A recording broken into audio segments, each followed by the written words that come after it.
Nguyễn Phương Hằng. The name itself became synonymous with spectacle in early 2023.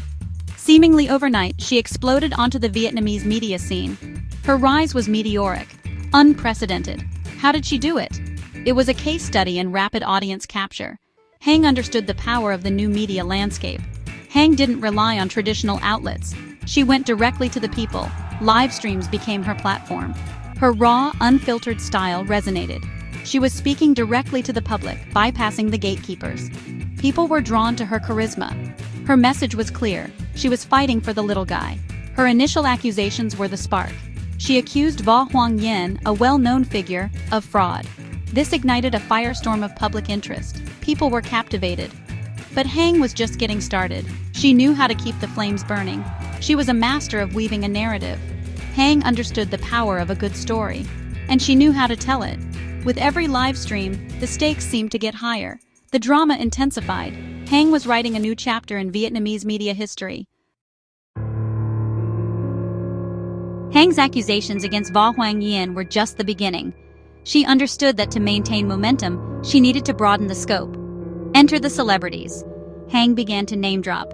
Big names, household figures, Hoai Linh, Dam Vinh Hung, Hong Vun. The list went on. These weren't random figures.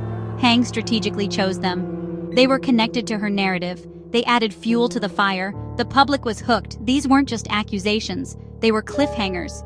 Hằng would hint at scandals, promise revelations.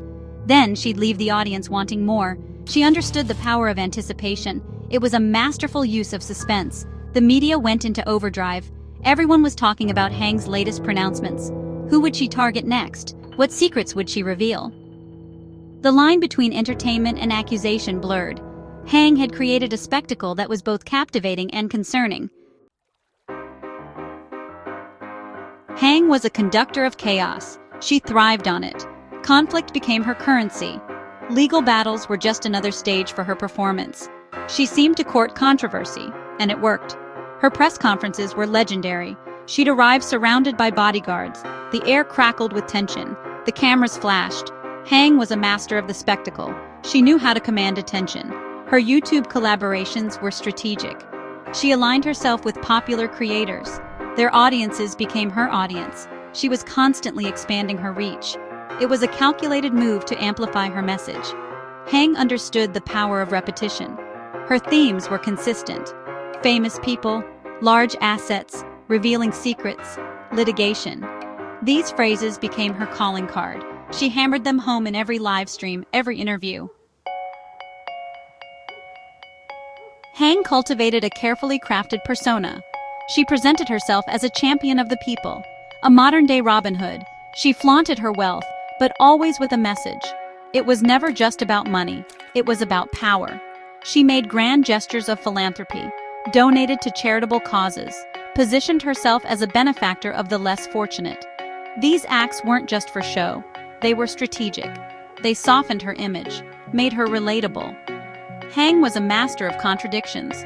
She could be charming and ruthless, vulnerable and vindictive. This complexity only added to her appeal. People couldn't pin her down. She defied easy categorization. Was she a force for good or a master manipulator? The answer was never clear-cut. But one thing was certain. Nguyễn Phương Hằng had rewritten the rules of the game. She was a phenomenon, and her impact on Vietnamese media was undeniable.